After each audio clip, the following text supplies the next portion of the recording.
Il y a dans la société israélienne une violence interne. Je ne parle même pas de la violence à l'égard des Palestiniens, qui est considérable.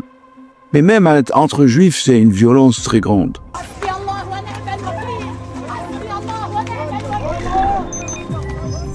La question du sionisme est rentrée dans ma vie très jeune, dès l'âge de 8-9 ans, à Tunis. À Tunis, nous avions beaucoup de mouvements sionistes. Le mouvement sioniste était très fort. Ils ont raconté une histoire que ils voulaient la paix avec tout le monde, et que les autres ne voulaient pas, que les Palestiniens étaient tous des terroristes, et toute une histoire à laquelle, au départ, était difficile de ne pas croire.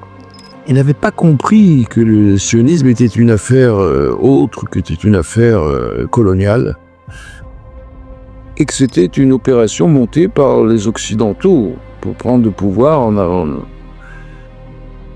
Moi, j'ai vraiment compris tout cela petit à petit d'abord, mais surtout l'affaire de Gaza. L'affaire de Gaza est un événement d'une importance qu'on n'a pas encore mesurée.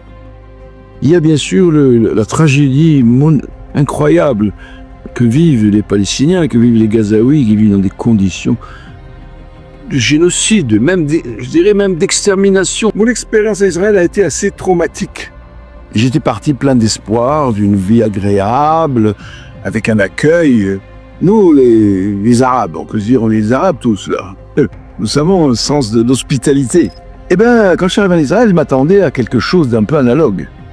Et au lieu de ça, j'ai rencontré des difficultés inouïes, tellement difficiles que j'ai cru en que j'allais me suicider. Tellement... Vous ne pouvez pas savoir, je peux vous raconter. J'avais normalement un poste à l'hôpital de Jérusalem qui était payé une misère. Hein. Mais moi, j'étais prêt à tout, j'étais très idéaliste à l'époque.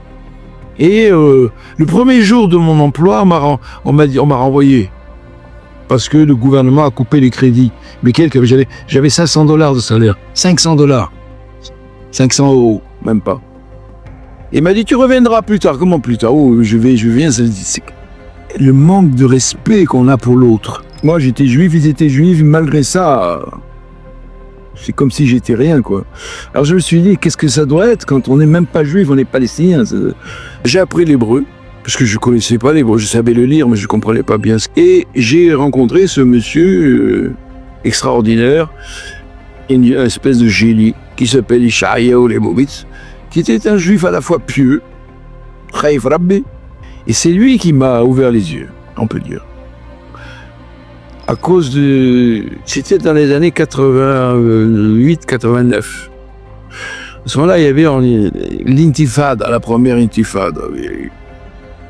Et une des premières phrases qu'il m'a dit, c'est un malheur, nous avons tué 300 enfants palestiniens. Il m'a dit, c'est une tragédie pour nous. 300 enfants, aujourd'hui il y en a 30 000. Il y a dans la société israélienne une violence interne, je ne parle même pas de la violence à l'égard des Palestiniens, qui est considérable. Mais même entre juifs, c'est une violence très grande. Ce qu'on fait à Gaza, mais ça dépasse l'imagination. Et du coup, j'ai été tellement choqué par l'affaire de Gaza, tout de suite, que j'ai écrit un livre qui s'appelle « Archéologie du sionisme ».